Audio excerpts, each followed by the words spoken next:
తెలంగాణ రాజకీయంలో రగడ నేర్పుతుంది. ఈ నేపథ్యంలోనే లండన్లో సీఎం రేవంత్ రెడ్డి, మాజీ మంత్రి హరీష్ రావు రహస్య భేటీ అయ్యారంటూ మాజీ ఎమ్మెల్సీ కవిత చేసిన ఆరోపణల నేపథ్యంలో తెలంగాణ రాజకీయాల్లో హాట్ టాపిక్గా మారాయి.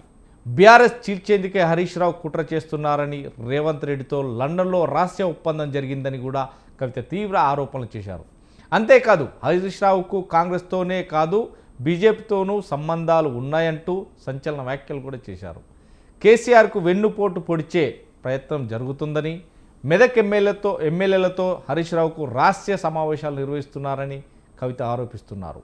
మరోవైపు తెలంగాణ ప్రయోజనాలు తాకట్టు పెడుతూ రేవంత్ రెడ్డి ఆంధ్ర ఏజెంట్గా పనిచేస్తున్నారని కవిత విమర్శించారు. కాంగ్రెస్ పార్టీలో టీఆర్ఎస్ పూర్తిగా కాంప్రమైజ్ అయిపోతుందా? ఆమె ఆరోపణలు అయితే కవిత చేస్తున్న ఆరోపణలు ఆధారం ఏంటి? నిజంగానే లండన్లో రేవంత్ రెడ్డి హరీష్ రావు మధ్య రహస్య భేటీ జరిగిందా? బీఆర్ఎస్లో అంతర్గత విభేదాలు మారుతున్నాయా? హరీష్ రావు పార్టీని హస్తగతం చేసుకునే ప్రయత్నం చేస్తున్నారా? కాంగ్రెస్ బీజేపీతో బీఆర్ఎస్కు ఏమైనా లోపాయికార ఒప్పందాలు ఉన్నాయా? ఇలాంటి అంశాలపైన ఇవాటి బిగ్ టాక్లో చర్చిద్దాం. మనతో పాటు బిగ్ టాక్లో పాల్గొంటున్నారు నారపరాజు నరసింహరావు గారు, విశ్లేషకులు.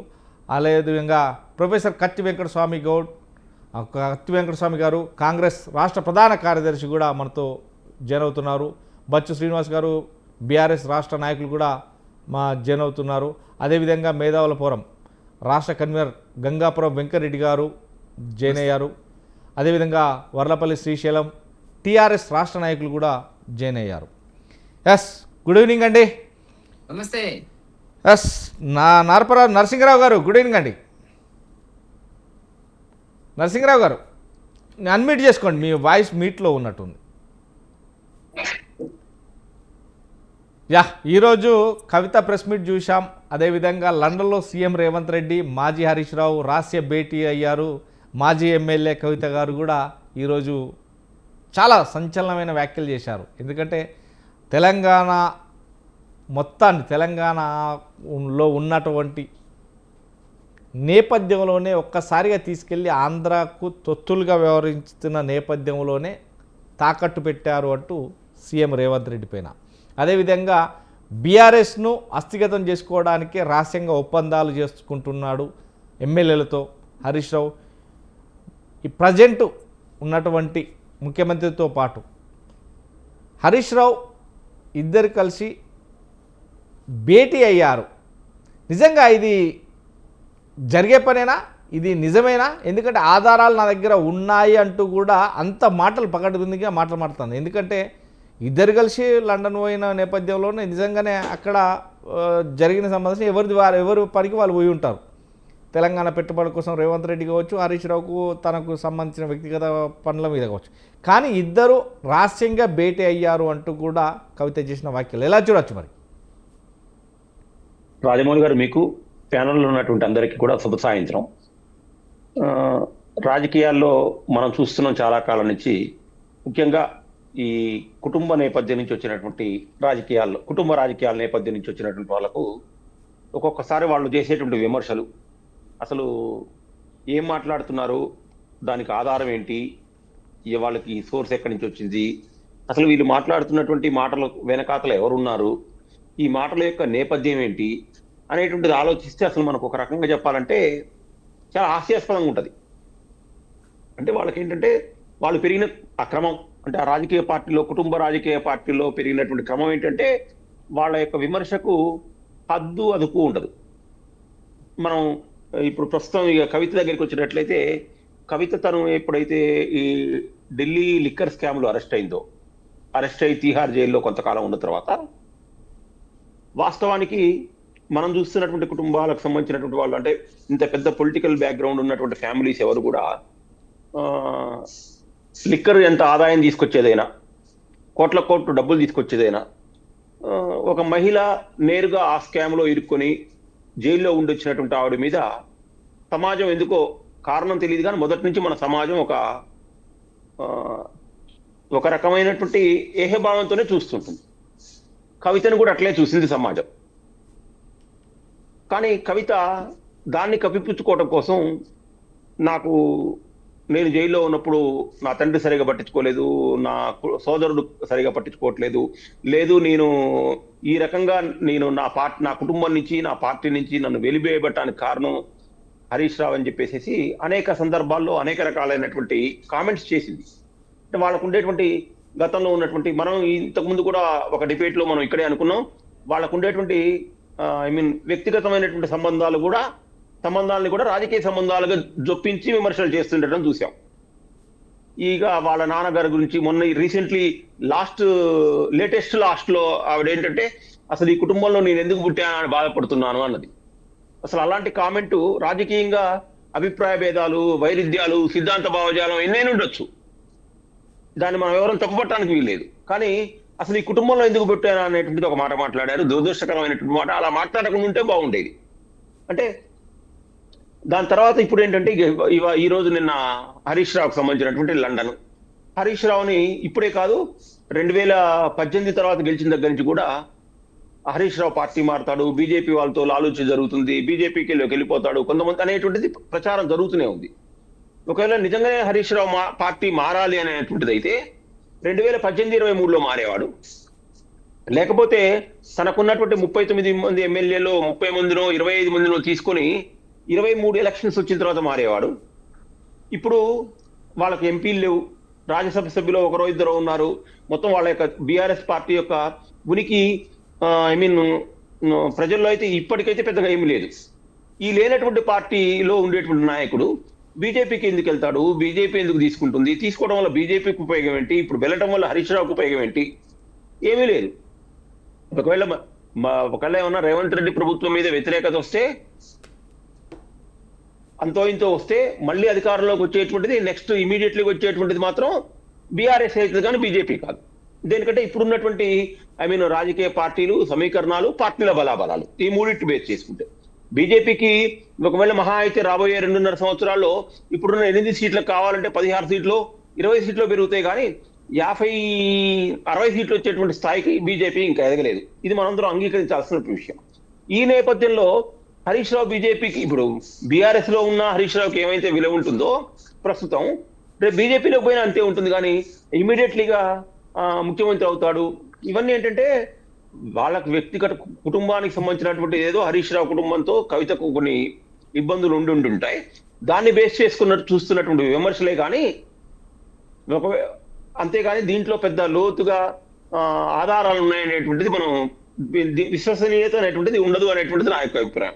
ఇంకో రెండోది ఏంటంటే ఒకవేళ లండన్ వెళ్ళిస్తే ఎయిర్పోర్ట్ లో కలిసి ఉండొచ్చు, హలో అంటే హలో అనొచ్చు, లేదా టీ తాగొచ్చు. అంతేగాని వీళ్ళు కేసీఆర్ ప్రభుత్వాన్ని బీఆర్ఎస్ ని కూల్చడానికే వీళ్ళు మాట్లాడుకుంటున్నారు అనేటువంటిది అనేటువంటిది కరెక్ట్ కాదు. ఇంకోటి ఏంటిది, అసలు నువ్వు బీఆర్ఎస్ నుంచి బయటికే వచ్చిన తర్వాత బీఆర్ఎస్ ని చీలిస్తే మీకేం సంబంధం, చీల్చకపోతే మీకేం సంబంధం? ఆల్రెడీ మీరు అసలు కుటుంబంతోనే తెగదింపులు వచ్చారు. మీరు ఏమో పార్టీకి సంబంధించినటువంటి భావజాలంతో పార్టీని విమర్శించట్లేదు, ఆ కుటుంబాన్ని, కుటుంబ యజమానిని అంటే తన తండ్రిని విమర్శిస్తున్నటువంటి వ్యక్తి ఆ పార్టీ చీలిపోతే తనకేంటి, ఆ పార్టీ కలిసి ఉంటే తనకేంటి, ఆ పార్టీ ఎవరితో పొత్తు పెట్టుకుంటే తనకేంటి? అంటే తను ఇంకా బీఆర్ఎస్ నుంచి బయటకు వచ్చిన తర్వాత కూడా సుమారుగా 6 నెలలు తను ఇంకొక కొత్త పార్టీ పెట్టినప్పటికీ కూడా తన కాన్సన్ట్రేషన్ అంతా బీఆర్ఎస్ చుట్టూ తిరుగుతుంది. ఇప్పటిదాకా తన పార్టీకి సంబంధించినటువంటి నిర్మాణం కానీ, గ్రామ స్థాయి కమిటీలు కానీ, మండల స్థాయి కమిటీలు కానీ, అంటే పార్టీ నిర్మాణం మీద కవిత ఎక్కడా దృష్టి పెట్టినట్లేదు. 15 రోజులకో 20 రోజులకో ప్రెస్ దగ్గరికి వస్తుంది, ఒక 15 నిమిషాలు కవరేజ్ చేస్తారు, లైవ్ లో మాట్లాడుతుంది, హరీష్ రావుని తిడుతుంది, రామన్న చుట్టూ చెదపురుగులు తిరుగుతున్నాయి, రామన్న చుట్టూ చెడపురుగులు తిరుగుతున్నాయి అంటున్నారు, మా నాన్నని వీళ్ళందరూ XYZలు కలిసి మా నాన్నని కాకుండా చేశారంటున్నారు, నాకు షోకాజు నోటీస్ ఇవ్వకుండా నన్ను పార్టీ నుంచి సస్పెండ్ చేశారన్నారు, రక్షాబంధన్కి సంబంధించినటువంటి సమయంలో రామన్నను వింతేనా చేసేదని ఇవి మాట్లాడుతుంది తప్ప తను బయటకు వచ్చి ఆ పార్టీని వదిలేసిన తర్వాత ఇంకా అసలు ఆ పార్టీ గురించి, ఇప్పుడు అందులో ప్రతిపక్షంలో ఉన్నటువంటి పార్టీని విమర్శ చేయాల్సినటువంటి అవసరం, అంత డెప్త్ గా వెళ్ళి విమర్శలు చేయాల్సినటువంటి అవసరం కవితకు లేదు, కానీ కవిత చేస్తుంది ఆ పని. ఇది దురదృష్టకరం. నిజంగా తెలంగాణ రాష్ట్రంలో ఒకానొక సందర్భంలో పార్టీలు వేరైనా ప్రభుత్వంకు సంబంధించి కావచ్చు, లేకుంటే ప్రతిపక్ష సంబంధించి కావచ్చు, రోజుకో కొత్త మలుపు అయితే తిరుగుతుంది. గంగాపురం వెంకరెడ్డి గారు చెప్పండి. వెంకరెడ్డి గారు గుడ్ ఈవినింగ్. చెప్పండి. నమస్తే. ఎస్, ఎలా చూడొచ్చు తెలంగాణ రాష్ట్ర రాజకీయాల్లో కొత్త కొత్త మలుపులు తిరుగుతున్నాయి. నిన్న అయితే ఈరోజు మాత్రం టీఆర్ఎస్ కవిత గారు మాజీ ఎమ్మెల్సీ గారు మాత్రం ఒక బాంబు లాంటి వార్తను తీసుకొస్తున్నారు. రోజుకో కొత్త మలుపు తిరుగుతుంది తెలంగాణ రాష్ట్రంలో. అసలు ఏం జరుగుతుందనేది ఊహాగానాలకే పరిమితం అవుతున్న నేపథ్యంలోనే ఈరోజు ప్రెస్ మీట్ పెట్టి మరీ లండన్లో సీఎం రేవంత్ రెడ్డి మాజీ మంత్రి హరీష్ రావు రహస్య భేటీ అయ్యారు. ఈ నేపథ్యంలోనే అక్కడ బీఆర్ఎస్ను మొత్తం హస్తగతం చేసుకోవడానికి ఇక్కడ ఎమ్మెల్యేలతో మతలాబ్ చేసుకొని ఇద్దరు ఒకటే అవుతున్నారు. ఇద్దరు కూడా రహస్య ఒప్పందాలలో ఇద్దరి మధ్య కూడా కొన్ని సందర్భాలలో ఇద్దరి మధ్య ఒప్పందాలకు ప్రజలు వ్యాపారాలు కూడా ఉన్నాయి అనేది అంటున్నారు. ఈ నేపథ్యంలోనే ఇక తెలంగాణ అస్తిత్వాన్ని మొత్తం ఆంధ్రప్రదేశ్లో తాకట్టు పెట్టి ఆంధ్రాకు గులాంగిరి చేస్తున్నారు అంటున్నారు.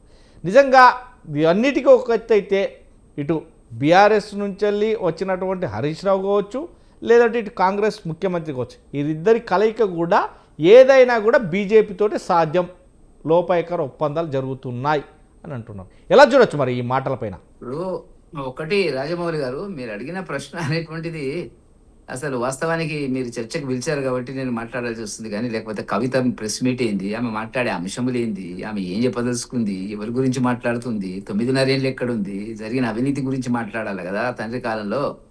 అవి మాట్లాడకుండా ప్రజలు ఎందుకు ఓడించినారు, వీళ్ళు సంపాదించిన ఆస్తులు ఎంత, ఆ కుటుంబం ఎంత సంపాదించింది, ఇవి చెప్పాలి కదా ముందు లెక్కలు. అవి చెప్పకుండా హరీష్ రావు ఎంత సంపాదించారు, కేటీఆర్ ఎంత, కేసీఆర్ ఎంత, ఆమె ఎంత చెప్తే బాగుండేది. అవి చెప్పకుండా ఇవాళ అనేక సందర్భాల లోపల ఆమె అప్పుడప్పుడు ప్రెస్ మీట్లు పెట్టి సంచలనాల కోసం ప్రెస్ మీటు. హరీష్ రావు గారు నిజమే అనుకుందాం, నాకు సంబంధం లేదు, హరీష్ రావు గారు రేవంత్ రెడ్డి గారు కలిశారు, నా దగ్గర ఆధారాలు ఉన్నాయి. ఏం ఆధారాలు ఉన్నాయి చెప్పాలి కదా. ఒకవేళ కలవాలనుకుంటే ఈమె స్థాయిలో గుర్తించేటువంటి పద్ధతుల పట్ల కలుస్తారండి. అక్కడ వెళ్ళింది ఎందుకు? మజ్లిస్ నాయకుని యొక్క కుటుంబ వివాహానికి పోటీలు పడి, కాంగ్రెస్ బీఆర్ఎస్ పార్టీలు పోటీలు పడి, ఎందుకంటే వాళ్ళకు పాత బంధుత్వాలు ఉన్నాయి ఆ పార్టీతోని, పోటీలు పడి అక్కడ వెళ్ళినారు. సరే పెళ్లిలో కలిసినారా, ఎక్కడ కలిసినారా, కలిస్తే ఏమవుతుంది, ఇక్కడ ఎవరిని కలిసినా కూడా విష్ చేసుకుంటారు, చేస్తారు, అంతటితో ఉంటుంది. కానీ ఈమె స్థాయిలో ఈమెకు ఉండేటువంటి పరిస్థితి లోపల అక్కడ సమాచారం రావడము, వాళ్ళ మధ్యన ఒప్పందాలు కుదరడము, దాంట్లో మళ్ళీ బీజేపీని లాగడము, ఇదే కదా. ఆమె ఎక్కడెక్కడ మాట్లాడాలో అక్కడ బీజేపీ వైపున ఒక విమర్శ చేయాలి, కాంగ్రెస్ మీద ఒక విమర్శ చేయాలి, టీఆర్ఎస్ మీద ఒక విమర్శ చేయాలి, తండ్రిని మాత్రం రక్షించుకోవాలా, అన్నని మాత్రం రక్షించుకోవాలా, భావాన్ని మాత్రం తిట్టాలా. ఏం రాజకీయాలండి ఇవన్నీ? ఇవే రాజకీయాలు మాట్లాడేటువంటిది. సరే మీరు మామూలుగా ప్రెస్లో ఆమె మాట్లాడింది కాబట్టి, మాజీ సీఎం గారు కూతురు కాబట్టి మీరు దానికి పెద్ద స్థాయిలో పబ్లిసిటీ వస్తుంది, డిస్కషన్స్ పెడతారు, మేము మాట్లాడతాం, అది వేరే సంగతి. ఇవాళ జరిగినటువంటిది ఏంటి? అధికారం ఓడిపోయిన తర్వాత, టీఆర్ఎస్ పార్టీ ఓడిపోయిన తర్వాత దీనికి కారకులు ఎవరండి? హరీష్ రావు గారు నిజంగానే పార్టీని చీల్చడానికి ప్రయత్నం చేస్తుంది అనుకుందాం, ఒక విశ్లేషకుడిగా మాట్లాడుతున్నాను నేను. అయినప్పుడు మరి తండ్రికి చెప్పాలి కదా, తండ్రి ఏమైనా నమ్మడం లేదు కదా, తండ్రి కూడా విమర్శిస్తున్నారు కదా. ఏం జరుగుతున్నాయి రాజకీయాల లోపల? కనీసం వాళ్ళు వీళ్ళతో ఉన్నారు, వీళ్ళు వాళ్ళతో ఉన్నారు అనేటువంటిది సామాన్యుడు వాళ్ళ న్యూస్ పేపరు, మీ ఛానల్ చూసేటువంటి వ్యక్తికి అనేక రకాల అనుమానాలు వస్తున్నాయి ఇవాళ, ఇది నిజమా అనేటువంటి పద్ధతి లోపల. కాబట్టి సంచలనాల కోసం మాట్లాడితేనే మీరు ప్రకటిస్తారు, మీరు ప్రచురిస్తారు, మీరు డిబేట్లు పెడతారు, జరుగుతుంది. మామూలుగా మాట్లాడితే ఎక్కడ వస్తుందని రావడం లేదు. కాబట్టి నేను అంటున్నది ఏంటంటే, కవిత ఇంతకుముందు విశ్లేషకుడు గారు చెప్పినట్టుగా ఏంటంటే, పార్టీ నిర్మాణము వాటి గురించి ఆలోచించి పోటీ చేసేటువంటి పద్ధతి లోపల పోతే బాగుంటుంది తప్ప, తండ్రి చేసినటువంటి అనేక రకాల ఆరోపణలు, కేసులు ఉన్నాయి, వాటి మీద ఏందో చెప్పాలి కదా. అవి చెప్పకుండా ఎవరి గురించో మాట్లాడితే వీళ్ళంతా కలిసి చేసిందే కదా. మరి ఎందుకు తండ్రి హరీష్ రావు గారికి ప్రధాన బాధ్యతలు ఇచ్చినాడు? ఎందుకు అతన్ని బాధ్యతల నుంచి తప్పించడం లేదు? కాబట్టి వల్ల టీఆర్ఎస్ పార్టీని కొలాప్స్ చేయడానికి, మూసివేయడానికి కవిత యొక్క స్టేట్మెంట్లు పనికొస్తాయి. మన సార్ అంటున్నాడు, విశ్లేషకుడు గారు అంటున్నారు, మళ్ళీ కాంగ్రెస్ ఒకవేళ కాంగ్రెస్ మీద అసంతృప్తి ఉంటే తిరిగి బీఆర్ఎస్ పార్టీ, అది కళలో కూడా జరగదు. ఎందుకోసం వేస్తారండి? ఎట్లా చెప్తాం మనం? ఇలా ఏ రకంగా దాని కంక్లూజన్కి వస్తారు? ప్రజలు ఓటేసేటప్పుడు ఆ పార్టీ చేసిన అవినీతి ఎంత, ఈ పార్టీ చేసిన అవినీతి ఎంత, వాళ్ళు ఇచ్చిన హామీలు ఎంత, వీళ్ళు ఇచ్చిన హామీలు ఎంత, చేసింది ఎంత, చెయ్యింది ఎంత, ప్రజల్లో చర్చ రాదండి? ఎందుకేస్తారు బీఆర్ఎస్ పార్టీగా అంటున్నా? అంటే కాంగ్రెస్ పార్టీ ఒకవేళ నచ్చకపోతే ఆటోమేటిక్గా బీఆర్ఎస్ పార్టీకి ఇస్తారా? భారతీయ జనతా పార్టీ లేదా? వేరే సీట్లు మాకు పార్లమెంట్లో 52 సీట్లు, 52 అసెంబ్లీ నియోజకవర్గాల్లో మాకు మొదటి స్థానంలో ఉన్నాం. 20 అసెంబ్లీ స్థానాల్లో మేము 2వ స్థానంలో ఉన్నాం. ఒక పార్టీ 40-45 సీట్లు గెలిస్తే ఎవరికి మెజారిటీ రాదండి. త్రిశంకు స్వర్గం ఏర్పడుతుందా ఏం ఏర్పడుతుంది అనేటువంటి చర్చలో ఉన్నటువంటిది. కాబట్టి ఇవాళ వాళ్ళిద్దరు ఏదో మాట్లాడగానే కేటీఆర్ హరీష్ రావు గారు మాట్లాడితే అసలు ఆయన మాట్లాడతాడు, ఇంటికి వెళ్ళి బయటికి వెళ్తాడు, ఫామ్ హౌస్లకి వెళ్ళి వస్తలేడు. వీటికి సమాధానం చెప్పాలి కదా. కేసులు కాళేశ్వరం గురించి సమాధానం చెప్పాలా, మరి ఫోన్ ట్యాప్ గురించి సమాధానం చెప్పాలా, విద్యుత్ శక్తి కొనుగోలు గురించి సమాధానం చెప్పాలా, ఈ కార్ రేసింగ్ గురించి సమాధానం చెప్పాలా. ఏమైనా ఆ కేసులు అంటున్నాయి ఎందుకు? ఇప్పుడు ఒకవేళ అవగాహన ఉంటుందేమో బీఆర్ఎస్ పార్టీకి కాంగ్రెస్ పార్టీకి. మాకే అవగాహన ఉంటుంది భారతీయ జనతా పార్టీకి. ఒక్క కేసు మీద కూడా ఛార్జ్ షీట్ వేయలే. ఒక్క కేసులో ఛార్జ్ షీట్ చేసినాడు. ఏది? ఈ కార్ రేసింగ్ లో అదే నత్త నడక నడుస్తుంది. నేనేమంటున్నా అంటే ఈ రెండు అవినీతి పార్టీలు భారతీయ జనతా పార్టీని ముందుకు సాగకుండా మేమేదో తిట్టుకుంటే ప్రజలు ఓట్లేస్తారనుకుంటే ప్రజలు పిచ్చోళ్ళ ఆలోచించరా? వాళ్ళు చేసింది ఏంది, మీరు చేసింది ఏంది? కాబట్టి తప్పకుండా ఒక మూడవ ప్రత్యామ్నాయమైన భారతీయ జనతా పార్టీ వైపు ప్రజలు చూసేటువంటి అవకాశం ఉంటుందని చెప్పి చర్చ జరుగుతున్నటువంటిది. ఇప్పుడు ఏం తొందర ఉందండి? ఇంకా 2 ఏళ్ళు మా కార్యక్రమాలు స్టార్ట్ అయినాయి. మొన్నటితో ఫీజు రీయింబర్స్మెంట్తో మా కార్యక్రమాలు బ్రహ్మాండంగా ప్రజల్లోకి వెళ్ళేటువంటి కార్యక్రమాలు ఉన్నాయి. అసలు మీరు ఎన్నడూ చూడనటువంటి ఉద్యమ కార్యాచరణ భారతీయ జనతా పార్టీ తెలంగాణలో చేయబోతుంది. చాలా రాజకీయంగా మార్పులు వస్తాయి. ఈ కోణంలో చేయకుండా ఇప్పుడే ఏదో జరిగింది అనేటువంటి వాళ్ళు ఇప్పుడు డబ్బులు ఉన్నాయి కాబట్టి ఒక 40-50 యూట్యూబ్ ఛానళ్ళను మేనేజ్ చేస్తుంటారు. ఎవరు? బీఆర్ఎస్ పార్టీ వాళ్ళు. అది చూసి ఏదో అయిపోతుంది ప్రజలు ఏంటంటే సమాధానం చెప్పాలి కదా. అవినీతికి సంబంధించి సమాధానాలు వాళ్ళనే చెప్పాలా, లేకపోతే వాటి మీద కేసులు కాంగ్రెస్ అన్న చెప్పాలా? వీళ్ళ మధ్యన ఒక అవగాహన ఉంది అనేటువంటిది చాలా స్పష్టంగా కనపడుతున్నటువంటిది. వాళ్ళు తిట్టుకుంటున్నది ఏంటండి? మీరు ఇంత తప్పులు చేశారంటే మేము అంత తప్పులు చేసినాం, మీరు ఇంత అవినీతి చేసిన కాళేశ్వరంలో అంటే మీరు ఈ రకంగా చేసినారు, మీరు తెచ్చినటువంటి మేనిఫెస్టో ఏందో మీరు అమలు చేయలేదంటే మీరు ఇదే కదా. నెగటివ్ పాయింట్ ఆఫ్ వ్యూలో భారత రాష్ట్ర సమితి కాంగ్రెస్ రెండు కూడా ప్రజలను తప్పుదోవన పట్టిస్తుంది. ఒక డెవలప్మెంట్ చేసినాం, ఇది మీరు తక్కువ చేసినారు మేము ఎక్కువ చేసిన అనేటువంటిది ఉందానండి. రాజకీయ ప్రయోజనాల కోసము వ్యూహాత్మక ఎత్తుగడల్లో ఒక భాగం కింద ఈ రెండు పార్టీలు కూడా ఒకరి మీద ఒకరు విమర్శలు చేసుకుంటే ప్రజలు నమ్ముతారు అనుకుంటున్నారు. ఏం చూసేస్తారు? కవిత ఏం సమాధానం చెప్పాలి? 9.5 ఏళ్ళు ప్రతి నిర్ణయంలో ఎక్స్ట్రా కాన్స్టిట్యూషనల్ అథారిటీగా ఉంది. ఇంకా బీఆర్ఎస్ పార్టీలో వాటికి సమాధానం చెప్పాలి కదా. ఎంపీగా ఉంది, ఎమ్మెల్సీగా ఉంది. ఇలా ఓడిపోయిన తర్వాత ఇప్పుడు చెప్తున్నారు ఇవన్నీ. గతంలో ఎందుకు చెప్పలేదు? చెప్పాలి కదా. అవినీతి గురించి చెప్పాలి కదా. టీఆర్ఎస్ పార్టీలో ఎవరెవరు ఎంత సంపాదించినారో అని చెప్తే మేము సంతోషిస్తాం. చెప్పమనండి. రైట్. లేదు అక్రమ సంపాదన లేదంటే వదిలేయండి. అక్రమ సంపాదన ఉంది అని అంటున్నారు కదా. హరీష్ రావు గారి ఆస్తులు ఏందో చెప్పమనండి, వాళ్ళ అన్న ఆస్తులు ఏందో చెప్పమనండి, వాళ్ళ నాన్న ఆస్తులు ఏందో చెప్పమనండి, ఆమె ఆస్తులు ఏందో చెప్పమనండి, సంతోష్ కుమార్ యొక్క ఆస్తులు ఎంతో చెప్పమనండి. ఇవి ఏవి చెప్పకుండా ప్రజలు పిచ్చోళ్ళు అనుకుంటున్నారా? వీళ్ళు మాట్లాడంగానే వీళ్ళంతా పునీతులు, గంగానదిలో స్నానం చేసిన రాజకీయ నాయకుల్లాగా మాట్లాడితే ఈ చర్చ ఇది జరగదా? ఇది వాళ్ళు మాట్లాడుతున్నటువంటి అంశం లేదా? కాబట్టి నేను ఏమంటున్నా అంటే ఆమె ఒకవేళ పార్టీని పెట్టుకునేటువంటి అవకాశం ఉండదు, ఎవరు కాదనరు. ఆ కోణంలో ఉండాలి తప్ప ఏదో ఒకటి రోజుకొచ్చి ఒకటి మాట్లాడితే 15 రోజులకు ఒకటి మాట్లాడితే మనకు సంచలనాలే కనపడుతుంది. తలాతోక లేకుండా, ఆధారాలు లేకుండా, బేస్ లేకుండా ఆరోపణలు చేయడం అనేటువంటి జరుగుతుంది అనేటువంటి చెప్పాలా. హరీష్ రావు గారికి, రేవంత్ రెడ్డి గారికి ఏమైనా చర్చ జరుగుతుంది దానికి సంబంధించి. నా దగ్గర ప్రతి నాయకుడు మాట్లాడేది నా దగ్గర ఆధారాలు